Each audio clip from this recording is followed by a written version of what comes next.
شرکت ماشین سازی تبریز شرکتی است که در واقع تکنولوژی داره، یه شرکت صنایع کشور بهش وابسته است، یه شرکتی است که ده ها هزار ماشین توی کشور توسط که ساخته شده. آقای دکتر من مطلب بگم که این کی باید قیمت گذاری بکنه؟ الان من قیمت بگم که بعد جناب عالی توضیح. ببینید این شرکت 126 هکتار فقط زمین کارخونه‌شه، 83500 متر زمینی است در منطقه ایلگولی تبریز که بهترین زمینه گردشگری اون منطقه است و ما از بنگاه سوال کردیم حداقل متر 10 میلیون تومان الان زمین اونجا میارزه تا 15 میلیون تومان، 10 تا 15 حداقلش گفتم 10 میلیون تومان. 83500 متر شما زمین رو ضرب در 10 میلیون تومان کن کمش میشه 835 میلیارد تومان همین الان. درست شد؟ اصلا 126 هکتار کارخونه، بیش از 500 تا ماشین و تکنولوژی و برند این کارخونه، اینا رو هم همه رو بذاریم کنار. کل شرکت به چند فروختن آقا؟ به 687 میلیارد تومان. درست شد؟ چقدرش گرفتن؟ خب حالا آقای مهندس بگه چقدرش گرفتن و چقدرش قرار در چند سال بگیرن و تازه مجوز دادن. همین تو قرارداد آورده، چون قرارداد خوندم من دارم میگم دیگه، نمیدونم آقای مهندسم خونده یا نه. قرارداد خوندم میگه آقا اجازه دارن اینا اون زمینه ایلگولی رو برن همین الان بفروشن، طی قسط 5 ساله پولشو بدن، ولی زمینا رو همین الان میتونن برن بفروشن. یعنی شما همین الان این آقایی که حالا رفته خریده، این آقا خودش میگه، حالا تو مصاحبه، چون تو رسانه‌ها مصاحبه خودش هم گذاشتن و همه دیگه حرفاش روشنه که خودش گفته آقا من دیدم اینجا اینجوری است اینجوری است، رفتم ظرف 3-4 روز رفتم با سازمان خودسازی صحبت کردم.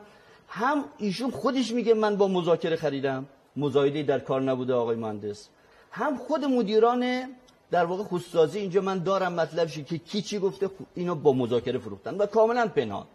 یعنی شما یک شرکتی که حداقل 8000 میلیارد تومان میارزه و بلکه بیشتر، برندش حتما اگه برندش حساب کنیم اصلا این قابل انتقال نیست تکنولوژی الان به کشور.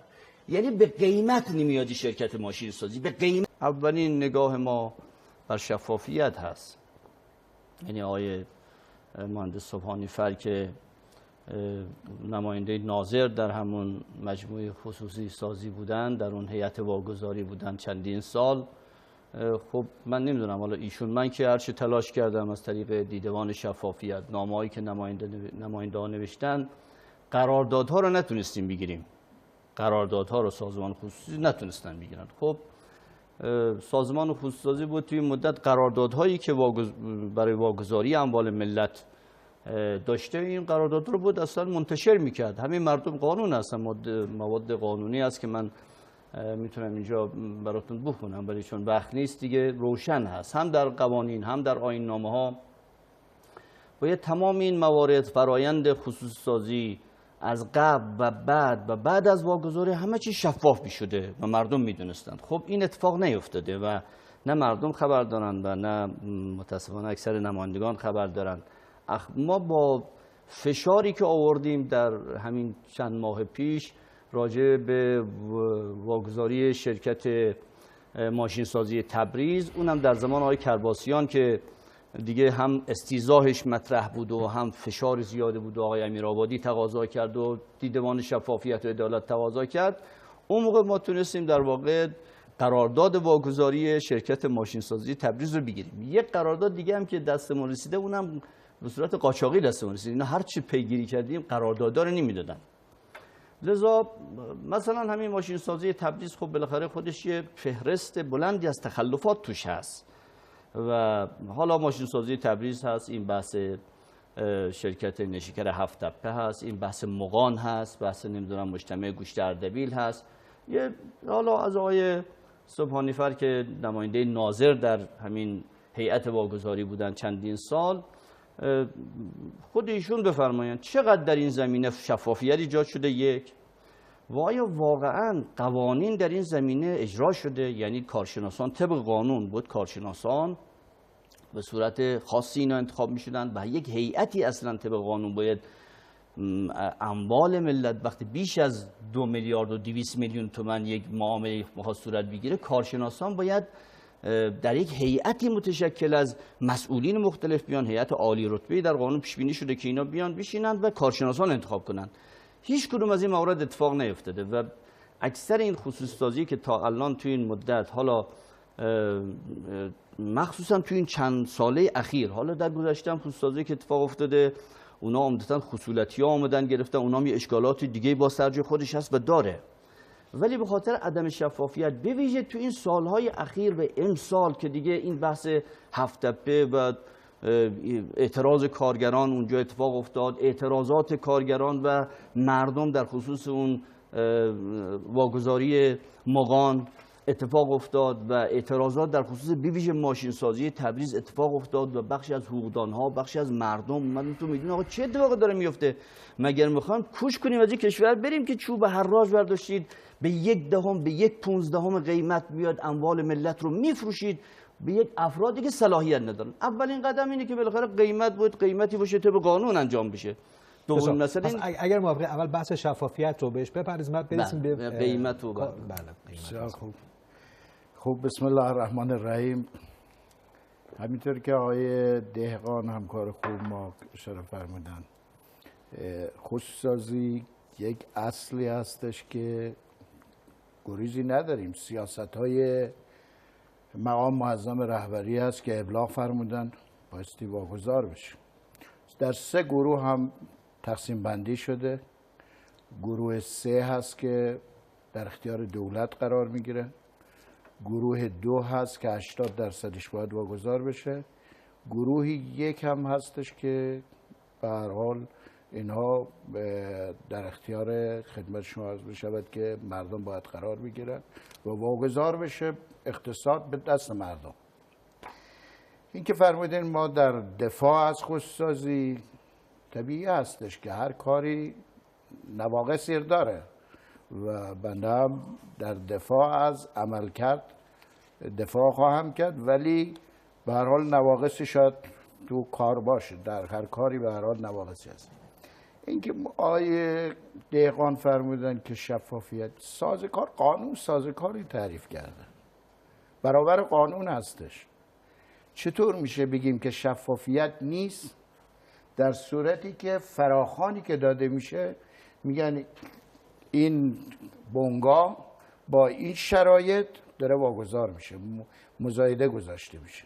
این شفافیت نیست. در روزنامه ها زده میشه، در سایت ها زده میشه، اطلاع رسانی میشه، با این شرایط واگذار میشه. ها نکته بعدی که میفرمایند که در بحث هیئتی باشه، کارشناسی بکنه. آیا فکر میکنین که یه نفر همینطور میره این قیمت گذاری میکنه؟ تعدادی از کارشناسان رسمی دادگستری این وظیفه رو به عهده دارن، میرن کارشناسی میکنن و عرض به حضور شما که نتیجه کارشناسی میاد تو هیئت واگذاری. لذا برای قیمت گذاریش، برای ارزیابیش کارشناسان رسمی دادگستری، آقای دهقان خودشون حقوقی هستن. بعد چطور میشه بگیم که همینجور یک نفر و بعد از این که بگیم اطلاع رسانی نمیشود؟ اکثر اینها به صورت مزایده، به جز مواردی که به صورت رد دیون دولت، خصوصا دولت گذشته، به رد دیون واگذار کرد به خصولتی‌ها. حالا اون بخشی که آقای دهقان گفتن عدم امکان دسترسی به قراردادهایی که مطرح میکنن، ببین این رو قبول دارید؟ آقای خسروی، امکان نداره که دستگاه‌های نظارتی دسترسی به قرارداد پیدا نکنن. دستگاه‌های نظارتی به قراردادها دسترسی دارن، میتونن بازرسی. ما تمام، شاید بگم اکثر این بنگاهی که واگذار میشه بازرسی حضور داره، بازرسی کل کشور حضور داره. این گونه نیست. آقای خسروی عزیز، یک اشتباهی که به وجود اومده، آقای دهقان، من این شهادت میدم که در این 6 سال گذشته که من در این هیئت واگذاری به عنوان ناظر بودم، یه موقعی هنوز بحث شده که این بنگاه واگذار بشه. نماینده مجلس، امام جمعه، استاندار هنوز کارشناس نرفته کارشناسی کنه. آقای خسروی فضایی درست کرده که آقا به ثمن وقت فروختن رفت، هنوز کارشناس نرفته قیمت گذاری. چه دلیل داره؟ خب شما میدونین که بنگاه‌های دولتی زیان هم بکنن به هر حال حقوقی کارگرا رو باید بدن، یک نفر هم بیرون نمیکنن.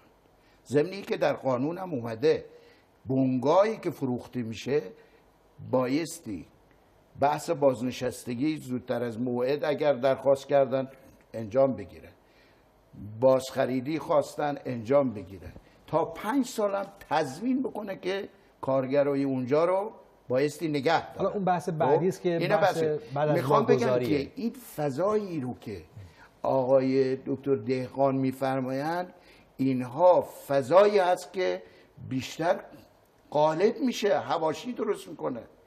شما بیاین یکی یکی هم مواردی که مطرح کردن، اینا بنگاهایی بودن که زیان داشتن میدادن.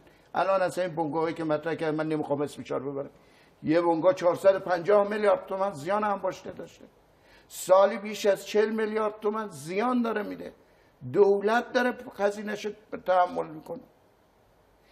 من نماینده به خاطر که کارگران اونجا ناراحت نشن و فردا تاثیر در رأی من نگذارم میام وای میستم پشت قضیه. یا ما بایستی بپذیریم سیاست‌های مقام معظم رهبری رو در بحث واگذاری، یا اینکه به هر حال نمیشه اینجوری که واگذار کرد. مدیر به خاطر که سمتش از دست نده، حیات خلوتش از دست نده، میاد جوسازی میکنه. مدیری که مدیر اون بنگاه هستش میاد اطلاعات نمیده. آقای دکتر دهقان بیش از 1 سال طول میکشه تا اطلاعات رو بده. هرچی درخواست میشه که آقا اطلاعات بدین که کارشناس بیاد کارشناسیشو بکنه، اطلاعات درست نمیده. یا یه موقعی یک سری مسائل رو مخفی نگه میداره، بعد از جریان میبینی بروز میده که آقا یه چیزی اینجا دیده نشده و قیمت گذاری نشده. آقا بیا این معامله رو به هم بزن که 2 سال باز عقب بیفته. بسیار خوب. تا این مسئله آقای خسروی تا سطح حتی وزرا ورود پیدا میکنن و اینا رو مانع واگذاری میشن. تا سطح وزرا داریم که ورود پیدا میکنن، نماینده مجلس، مدیر اونجا، مسئولین اونجا ورود پیدا میکنن برای که واگذاری. 230 بنگاه آقای دکتر اینها رو آوردن از گروه 1 به گروه 2 و 3 تبدیلش کردن، با فشاری که آوردن بردن اینا خارج کردن. آقا اینا به این دلیل حاکمیتیه، به اون دلیل حاکمیتی هست، به این شکل وارد میشن و نمیذارن که واگذاری ها به درستی انجام بشه. حالا قبل جناب عالی بفرمایید، من فقط این توضیح رو بدم که ما برای این برنامه خیلی تلاش کردیم که از دوستان سازمان خصوصی سازی هم در برنامه ما حضور پیدا کنن که خودشون از این عملکرد دفاع بکنن، ولی حاضر به حضور در برنامه نشدن. این تذکر لازم بود که اینجا مطرح بشه. آقای دهقان ببینید ما رو کلیات بحثی نداریم. بالاخره ما هم موافق خصوصی سازی هستیم، ما مخالف خصوصی خاری هستیم. خصوصی سازی را ما موافقیم. اولین قدم شفافیته که تاکید رهبر معظم انقلاب هست. آقای مهندس هم نفرمودن که بالاخره همین قرارداد خصوصی سازی به خود ایشون دادن یا نه؟ خود شما قرارداد خصوصی سازی شرکت ماشین سازی تبریز رو به 680 میلیارد تومان 687 میلیارد تومان فروختن. قراردادش گرفتن، الان دستم نیست ولی دارم قراردادش گرفتن. در دسترس شما قرارداد خوندی؟ دهقان عزیز اول بفرمایید. من حالا صحبت میکنم باز جناب عالی. این نکته که شما فرمودین، اولا شفافیت اینه که بیان از طریق عدم شفافیت از طریق مذاکره این واگذار کنن، بگن پنهانی بوده. خب این یک. وقتی که اطلاعات به روز گذاشتن رو صفحه، روزنامه گذاشتن، رو سایت گذاشتن. دوم قرارداد رو امکان نداره که دستگاه نظارتی وارد بشه. ساعت سنجی بود بذارید که نه من حواسم هست بفهمید. ببینید اولین قدم شفافیته. سیاست کلی مقام معظم رهبریم در بند 13 الزامات واگذاری نوشتن استفاده از ارزش‌های معتبر و سالم واگذاری با تاکید بر بورس، تقویت تشکیلات واگذاری و بقیه جریان شفاف اطلاع رسانی، ایجاد فرصت‌های برابر برای همه. حالا واقعیت اینه که اتفاقات نیفتاده. کاملا با پنهانکاری تمام این واگذاری صورت گرفته و اطلاعاتی به مجلس و به مردم داده نشده، خلاف قانون. ماده 23 میگه که ماده 23 هم قانون که ما تصویب کردیم، گفتیم سازمان خصوصی مکلف است پس از انجام هر معامله در مورد واگذاری سهام مدیریتی و کنترلی بنگاه‌ها بلافاصله با انتشار اطلاعی در روزنامه کثیر الانتشار موارد زیر بیان کنه. خلاصه ای از معامله انجام شده، نام مشاورانی که رفتن اینو انجام دادن، شرکتی که پذیرنده، کارشناسانی که در واقع اینو قیمت گذاشتن. این اتفاق نیفتاد. ما مثال بزنیم تقریبا به ذهن میشه. ببینید شرکت، من که تبریز نیستم که آقای سوپالی دنبال رای تو حوزه انتخابی ما شرکت ما از این قضیه خلاصیم. حالا جناب عالی چون هیئت واگذاری هستید اونجا به عنوان هیئت واگذاری، من که اونجا هم نیستم. من بحث خاصی که ما نداریم، بحث اینه که ما میگیم آقا چوب حراج به اموال ملت نزنید. شرکت ماشین سازی تبریز شرکتی است که در واقع تکنولوژی داره، یه شرکت صنایع کشور بهش وابسته است، یه شرکتی است که ده ها هزار ماشین توی کشور توسط شرکت ساخته شده. آقای دکتر من مطلب بگم که این کی باید قیمت گذاری بکنه؟ الان من قیمت بگم که بعد جناب عالی توضیح. ببینید این شرکت 126 هکتار فقط زمین کارخونه‌شه، 83500 متر زمینی است در منطقه ایلگولی تبریز که بهترین زمینه گردشگری اون منطقه است و ما از بنگاه سوال کردیم حداقل متر 10 میلیون تومان الان زمین اونجا میارزه تا 15 میلیون تومان، 10 تا 15 حداقلش گفتم 10 میلیون تومان. 83500 متر شما زمین رو ضرب در 10 میلیون تومان کن کمش میشه 835 میلیارد تومان همین الان. درست شد؟ اصلا 126 هکتار کارخونه، بیش از 500 تا ماشین و تکنولوژی و برند این کارخونه، اینا رو همه رو بذاریم کنار. کل شرکت به چند فروختن آقا؟ به 687 میلیارد تومان. درست شد؟ چقدرش گرفتن؟ خب حالا آقای مهندس بگه چقدرش گرفتن و چقدرش قرار در چند سال بگیرن و تازه مجوز دادن. همین تو قرارداد آورده، چون قرارداد خوندم من دارم میگم دیگه، نمیدونم آقای مهندسم خونده یا نه.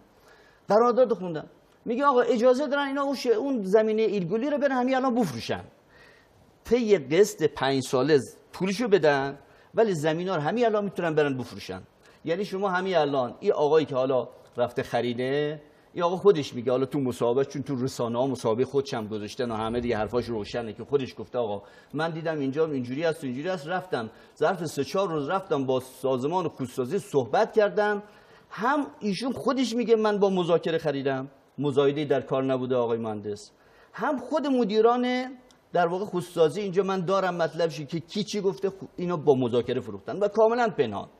یعنی شما یک شرکتی که حداقل 8000 میلیارد تومان میارزه و بلکه بیشتر، برندش حتما اگه برندش حساب کنیم اصلا این قابل انتقال نیست تکنولوژی الان به کشور. یعنی به قیمت نمیاد شرکت ماشین سازی، به قیمت نمیاد. یعنی شما الان اگه بخواد هزینه فرصت توجه کنید، اصلا اینو شما با هیچ پولی نمیتونید الان بخرید. بلکه چون ما تحریم هم هستیم، ما الان بعضی دستگاه به هیچ وجه نمیتونیم وارد کنیم، اینو به قیمت که نمیاد. ولی اگه بخوام به قیمت هم بذاریم، تمام کارشناسی که ما باشون صحبت کردیم، افرادی که در واقع اومدن و مستنداتی که جمع شده، این شرکت حداقل 8000 میلیارد تومان و 10000 میلیارد تومان به قیمت این ماشینه که الان داره. قیمت ماشین ماشین روپا، دست کارخانه روپا. این شرکت اومدن مفت با ثمن بخس، نه مفت. حالا میخواد مفت بفروشید، خب اشکال نداره. تصمیم گرفته دولت محترم که اموال ملت رو به خاطر خصوصی سازی مفت بدن به یک سری افراد. خیلی خوب، حداقل یه آدمی انتخاب بکنید که آدم اهلیت داشته باشه طبق قانون. شما یه آدمی رو رفتید خصوصی سازی کردید، فروختید، حالا هر کی شما میگید کارشناس بوده، هیئت بوده، فلان بوده، هر کی بوده. آقا چرا شما یک شرکت با این عظمت، با این ارزش، با این اندازه تکنولوژی، با این اندازه از برند، با این اندازه از ارزش مالی میاد به حداقل کمتر از 1/10، 1/15 میاد بفروشید، بعدش هم پولش هم یه چند ساله بده، بعد طرف میاد یه آدم خلافکاری از کار داره، یه آدم بی سواد خلافکار، بی سواد از این جهت که این خودش میگه من 6 کلاس سواد دارم، اونش اهمیت نداره، میگه سواد داره ولی تجربه داره. مرتبط به این موضوعات مثلا نیست، اصلا توی کارا هیچ کاری نکرده، شغلش چیز دیگه بوده و بعدم به خاطر خلافایی که کرده میلگرد و این چیزا احتکار کرده و به خاطر اینکه رفته چند صد میلیون دلار از این ارزایی که آقایون دادن همینطور مفت دادن دست آدم از اون ارزام گرفته رفته بازار آزاد فروخته و الان دستگیر شده، الان تو زندانه. درست شد؟ یعنی نه شفافیت وجود داره، درست شد، نه قیمت گذاری درستی وجود داره. حالا کی مقصره؟ ایشون بیشتر اطلاعات داره چون ایشون تو هیئت واگذاری، نه اون آدمی که خریده اهل این کار هست. شما اگر میخواید مفتم بفروشید خب بفروشید به اون کارگرا. آقا مگه اول بورس نیست؟ اگه سهام مگه نه سهام فروخته بشه؟ آقا سهام بندی کنید. آقای سبحانی فرد سهام بندی کنید، بگید آقا جان امسال ما 20% سهامشو میفروشیم، به همون کارگرا بابا مفت بفروشید. ولی ندید به آدم نااهلی که کارخونه رو بگیره به مفت به ثمن بخس بعدم الان تو زندان باشه. این یه نمونهش. حالا بریم تو هفت باز همین یه فهرستی از این مسائل برات میگم که شما که تو هیئت بودی شاید بنزه من انقدر بررسی نکرده باشی. بریم تو مقان باز یه فهرستی از خلافا رو بهتون بگم. بریم تو گوشت اردبیل مجتمع گوشه یه فهرستی از خلافا رو بهتون بگم. آقا ما هدفمون، هدف رهبر معظم انقلاب، هدف من و شما قانونگذار این بود که اموال ملت رو اینجوری نابود کنیم. بسیار خیلی آقای دهقان شما دکترای حقوق دارید، من تعجب میکنم. آقای دهقان اون پرونده ها رو بررسی کنید، فردا رو بررسی کن. هیچ بنگاهی ابتدا با مذاکره نمیاد واگذار بشه. الان ما ذهن مردم رو مقدر داریم میکنیم. آقای دهقان والا این درست نیست اینجوری. هیچ بنگاهی بدون مزایده با مذاکره واگذار نمیشه. اول مزایده میذارن. آقای خسروی کسی نمیاد بعد میرن مزایده. آقای خسروی 2 بار گفته مزایده ولی تا 7 بار مزایده میذارن، کسی نمیاد با اون قیمت. بعدش میره مذاکره میشه که به ندرت اتفاق میفته. پس این از این که به آقا با این قیمت. دوم آقای دهقان عزیز این زمینه‌ای که شما داری میگی این زمین کاربریش مشخصه. شما متراژ ضرب جمع تفریق کردی. ما بحث نیروگاه منجیل 10,000 هکتاره. خب شما بیا فردا اینو واگذارش کن. آقا چند هزار هکتار زمین واگذار کرده، کاربریش اجازه نمیدن کار دیگری بکنه. زیر اون ارزم به حضور شما که نیروگاه، چرخای نیروگاه کسی نمیتونه بره خونه بسازه، کسی نمیتونه بره کار دیگری انجام بده. بعد میای ضرب در 10 میلیون تومان میکنی هر مترش، میگی که آ تومن میشه. باید بنگاهی که خریداری میشه با کاربری اون زمین هستش. کاربریش آقای 400 واحد آپارتمان داره و کارگریش مسکونیه. قیمت اونجا مثل 10 میلیون با همین قیمت 400 تا آپارتمان داره آقای مهندس. آقای دهقان اونجا زمینی که گفتن 10 میلیون تومان اونجا 400 تا آپارتمان داره و متر 10 تومن حداقل کف قیمته. اگر بخوام بالای 1200 شما متر 10 تومن زمین الان در تهران، شما متر 10 تومن زمین بعد یک کارگاه صنعتی رو شما میگیم متر 10 میلیون تومان. بیاد خرق عادت کنیم. الان یه زنگ به بنگاه‌های همون تبریز میگیم آقا اینجا زمین متر چنده؟ تو ایلگولی زمین که بهترین نقطه زمین زمینی که با این کاربری مسکونی آقای مهندس نمیتواند باید آپارتمان توش، اون آپارتمان طرف مخابره اون داخل زندگی دارن میکنن توش، کارگرا توش زندگی میکنن. کارگر ساختمان سازمانی هستش. خیلی خوب واحد سازمانیه. آیا این میتونه این واحد سازمانی برداره جداش کنه؟ زمین آپارتمان قیمت مسکونی. آقای دهقان عزیز جدا از بحث زمین روی ماشین آلات و رو بحث ماشین آلات آقای دهقان یعنی کسی همینطور میتونه یک نفر بره کارشناسی بکنه؟ کارشناس اگر چندین بار به مزایده گذاشته بشه کارشناسای مختلف فرستاده میشه تا ارزیابی‌های مختلف انجام بشه، قیمت گذاری‌های مختلف انجام بشه، بعد میانگین گرفته میشه. این گونه نیست که بگیم که یک نفر فرستادن لابی کردن این اتفاق افتاد. این به این شکل نیستش. آقای دهقان ما ذهن مردم مقدر نکنیم. آقا برای چی اینجوری ما داریم بحث رو مطرح میکنیم که آقا متری 10 میلیون تومان، متری 10 میلیون تومان. آقا کجا متری 10 میلیون تومان صنعتی خوب طرف میره؟ صنعتی نیست، مسکونی آقای من. آقای مسکونی آقای این رو من برادر، فقط گفتم. در داخل معوطه این کارگاه هستش. نه شما این میتونی جداست بری آقای بگیری منصور. اونجا بگیری حلش بخوابی جداست. زندگی بکنی. حالا ایناست که ذهن مردم از این دست. آقای خسروی از این دست اینقدر داریم تحت فشار. همکاران خود من به من مراجعه میکنن آقا برای چی واگذار میشه؟ واگذار نشه.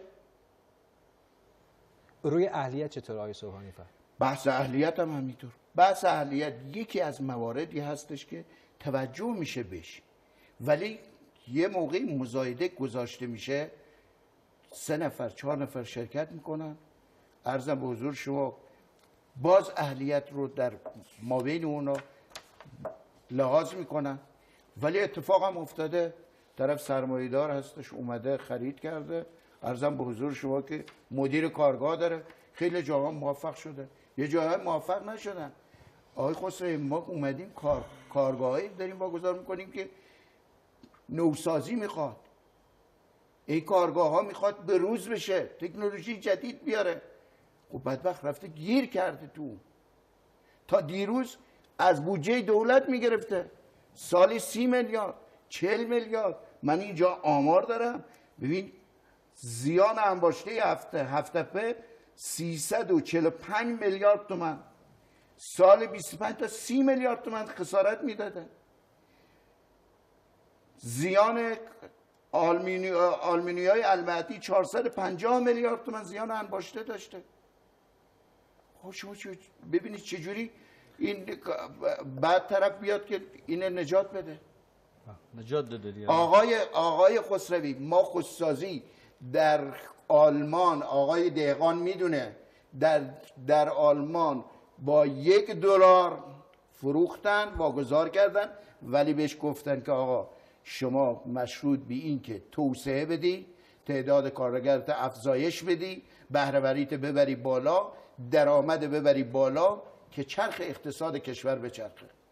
ولی ما میگیم که آقا ما میخوایم درآمد کسب کنیم، میایم کارخونه مالیاتش نداده، چندین سال نداده، بیمش نداده، تسهیلات داشته، بدهی داشته نداده، معوقات کارگران نداده، یک زیان انباشته و از این طرف بدهی های آنچنانی. بعدم میایم میگه میشه برو نوسازی هم بکن، اقساط ترم اینقدر بده، پول پیشم اینقدر بده. پس شما معتقد هستید که در واگذاری ها از جمله مصداقی که آقای دهقان مطرح کردن، واگذاری، شرایط واگذاری و اهلیت کاملا مورد قانون رفتار شده؟ بله اصلا نمیشه غیر از این. آقا آقای خسروی عزیز ببینید ما حقیقتا توی این واگذاری ها همکاری ندارن دستگاه مختلف.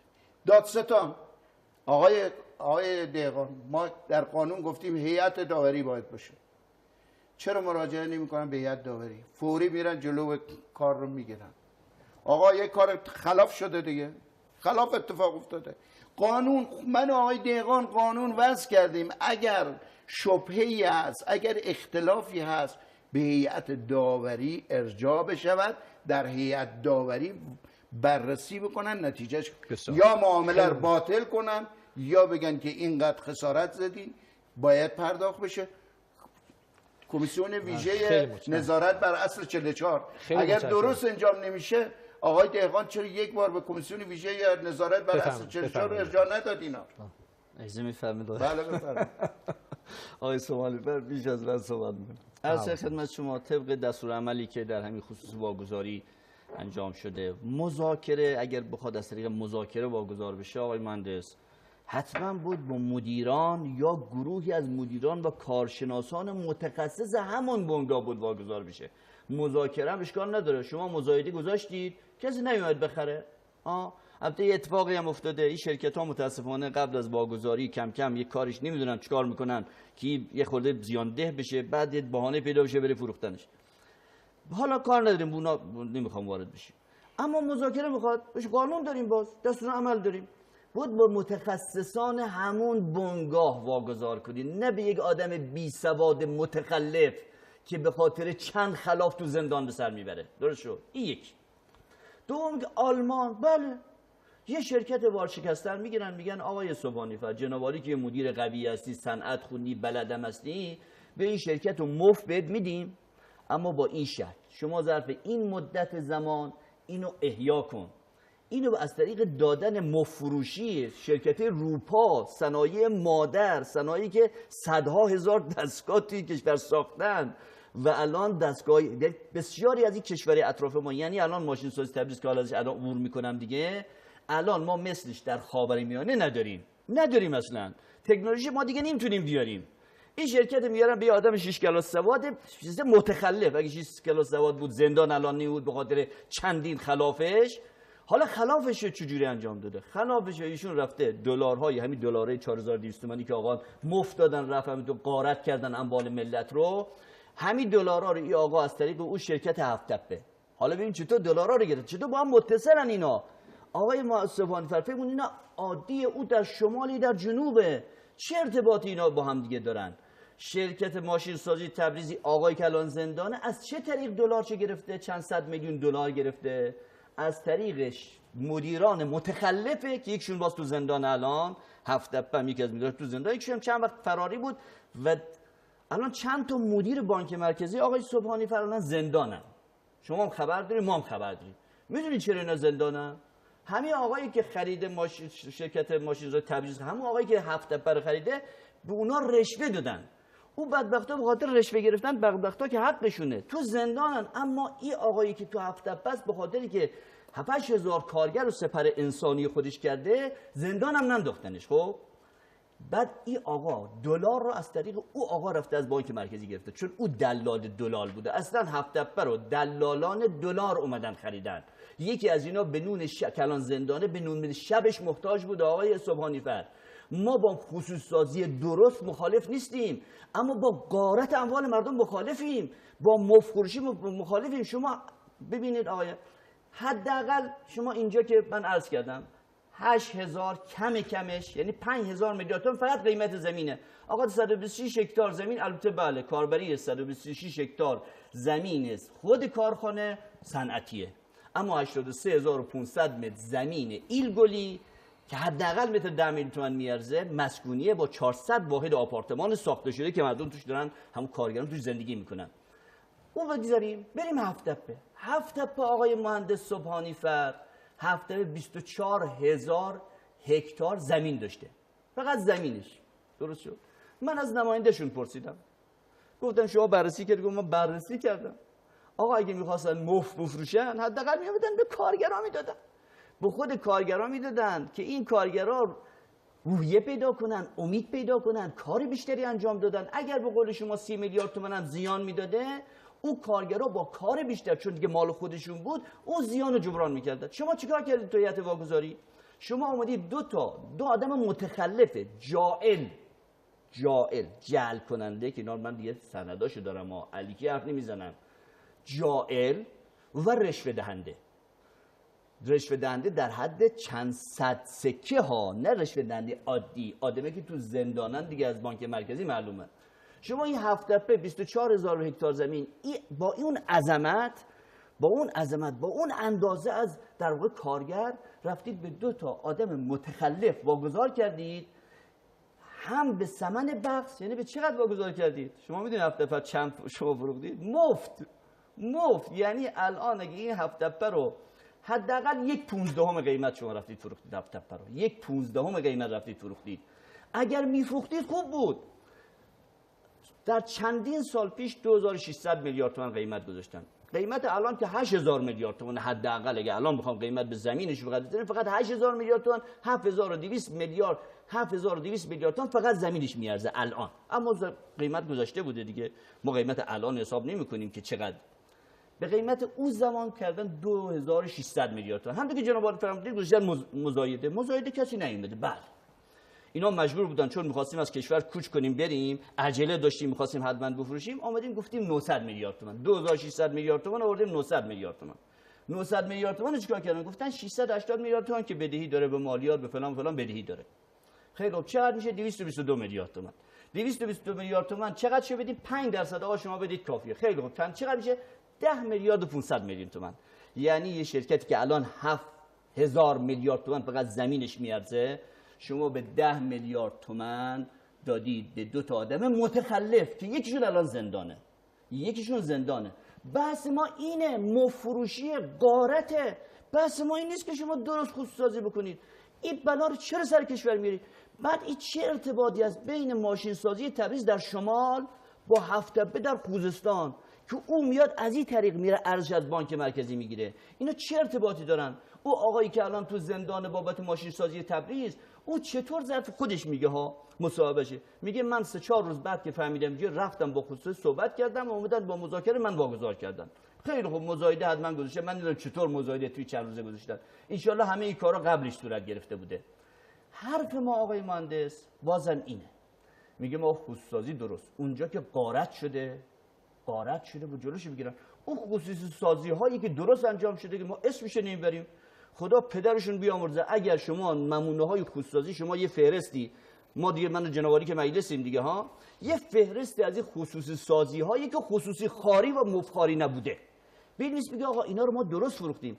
هپکو رو مثال بزنیم، مجتمع گوشت اردبیل رو مثال بزنیم، نمیدونم رشت الکتریکی رو مثال، پارس الکتریکی رشت رو مثال بزنیم که بیکیا فروختن، نمیدونم موضوع هفت‌تپه رو مثال بزنیم، موضوع آلومینیوم رو مثال بزنیم. همون آلومینیوم که حالا دیگه به هر شکل به هم پرد، آلومینیوم آقای مهندس وقتی قیمت کردن 135,000 تن، 135,000 تن شمش آلومینیوم و ضایعات آلومینیوم تو کارخانه بود. اینا رو به قیمت نیاوردن، تو قیمت آوردن 3500 تن. خب شما 131,500 تن آلومینیوم موجود، فقط 40,000 تن فقط این شمش آلومینیوم داشت، رفتید فروختید و تو قیمت 3500 تن. و بعد که اعتراض شد و اینا که آقا نماینده‌ها آقا چرا شما مفروختید اینا، دوباره اومدن گفتن، دوباره هیئت بازنگری اومد بررسی کرد، گفت 346 میلیارد تومان اضافه کنه. وقتی اعتراضا بلند شد، قبلش که تا که اعتراضا که نبود که کسی چیزی نگفت، 346 میلیارد تومان بود مبلغ اولیه دوباره اضافه کردن و گفتن او شمش آلومینیوم و ضایعات آلومینیوم که به حساب نمیده، خیلی خوب حالا اشتباه شده به حساب نمیده، حالا باشه مال دولت. بعد تعهدات چی بود انجام بده؟ یه دونه از تعهدات چه آقای مهندس انجام نداد. کما این که این هفت‌تپه که خرید 10 میلیارد و 500 تومان قرار شد که ماهی 8 میلیارد تومان این قسط بده، قسط قرار بود بده دیگه، قسطاش نداد تا امسال که کارگرها دیگه اعتراض کردن اینا سر و صدا بلند شد، 4 تا قسط اومد یک جا داد. ما چون تا پایان برنامه حدود شما همین دلارهای آقای مهندس، دلارهایی که ماشین سازی تبریز گرفته، دادستان گفته اون بازو 444 میلیون دلار به قیمت 4200 رفتن گرفتن، ارزهای معروف با ارزهای آقای فلانی رفتن گرفتن. او آقای هم 354 میلیون دلار گرفته. شما ضرب در 5000 تومان کن، دلار که الان 10000 تومان هست. ببین شما اینا 2000 اوی 2-3000 میلیارد تومان هر کدوم اینا فقط از این دلارا سود بردن. ما 2-3 دقیقه بیشتر تا پایان برنامه فرصت نداریم، 1 دقیقه به 1 دقیقه فکر کنم بتونیم تقسیمش بکنیم. ببین نکته‌ای که آقای دهقان فرمودن، از یه طرف میگه که شما به اهلش بدین مفت بدین، از یه طرف کارگرا بدید آقای بله میگه به کارگرا بدین مفت بدین، از یه طرف میگه چرا مفروشی کردید. اگرم میخواد مفت بدید حداقل به کارگرا بدید. ببین آقای دهقان یک بار دیگر مذاکره هم از طریق از اون جمعی که در مزایده شرکت کردن واگذار میشه، نه یک زید دیگری از کنار بیاد با اون جداگانه مزایده. چند نفر مزایده شرکت کردن، برندش مشخص نشده، نیومدن یا قیمت پایینتر از اون قیمت خود کارگران ما به خود قانون داریم، حالا وارد مذاکره با همون افراد میشن. مهندس قانون داریم، نه قانون داریم. مذاکره گفته بود متخصصین همون شرکت بدید، خودش که آقا این قانونه. ببین من دارم اینجا آقا جون، دستور عمل واگذاری سهام یا بنگاه از طریق مذاکره 8/1/88 این دستور تصویب شده. الف به مدیران یا گروهی از مدیران و کارشناسان متخصص همان بنگاه در شرکت‌های سهامی که نیازمند استفاده از متخصصای ویژه باشند. دوباره این دو شرکت مشاور دانشگاهی اجوری همش رو روشن کرده. آقای دکتر، از طریق مذاکره همون افرادی که شرکت کردن در مزایده و افرادی که به قول شما کارگران نیومدن به کی باید بدید؟ آقا بورس سهام کنید، سهامی فرابورس تشکیل بدید، سهام کنید بدید و بعدم مگه ما اگر نیومدن مجبوریم غارت کنیم؟ آقای خسروی، سهام که میگه بورس کنید، شرکتی که زیان ده است کی میاد بخره؟ فرابورس سهام کی میاد تو با بورس بخره؟ شرکتی که زیان ده است. میدونم تو بورس نمیرسه. تو بورس نمیرسه ولی فرابورس میشه دیگه. اینا که من جنابالی که بلدید تو فرابورس میشه اینا سهامو خرد کنید به کارگرا بدید. شما آقای مهندس راجع به این واگذاری مغان، واقعا مغان رو که در واگذاری مغان 8000 میلیون من ندارم. آقای دهقان شما داری آقای خسروی همین مغان میگه فردی اومده فشار آورده که باید این از طریق مذاکره، هنوز مزایده نشد. کی فشار آورد؟ از کجا؟ از جای مختلف. خب هر کی بوده بود معلوم بود برخورد بشه باش دیگه. ببین زیر بار نمیرن این فشار. من میخوام بگم این فشارها وجود داره. بعد اومدن شما میگید آقا 27000 هکتار زمین داره دشت مقام. خب آقای خوجتی اومده میگه چند ساله این دشت مقام گذاشتین تو لیست، نه من میتونم سرمایه گذاری کنم تو اونجا به لحاظ ای که رفته تو لیست واگذاری. درستم میگن قانون اجازه نمیده دیگه سرمایه گذاری کنه. از اون طرف کارگرها حقوق ماهیانه‌شون ندارن، چندین ماه عقب افتاده. بعد اومده همین ارزیابی که شما میگی کارشناس ارزیابی کرده 2200 میلیارد تومان ارزیابی کرده. هیچ کسی نمیاد. آقای حجتی اومده میگه بهره‌وری این من تشخیص میدم بهره‌وری این فرصت ما تمام شد آقای صبحانی. 1400 میلیارد هم نمیرسه. آقای دهقان فرصت ما تمام شد. خیلی ممنونم. آخرین جمله من اینه که اینجا منافعی به نظر من هست. ما 55 تا نماینده تقاضا کردیم از قوه قضاییه. من با رئیس قوه قضاییه هم صحبت کردم. خواهش کردم که این خودسازی که خلاف شده اونه که درست انجام شده درست انجام شده. ممنونم. همه برای هیئت داوری یه جا خصوصی سازی هم در بحث ما نیامدن. اونایی که اموال ملت رو غارت کردن باشین برخورد کنن که درست شده.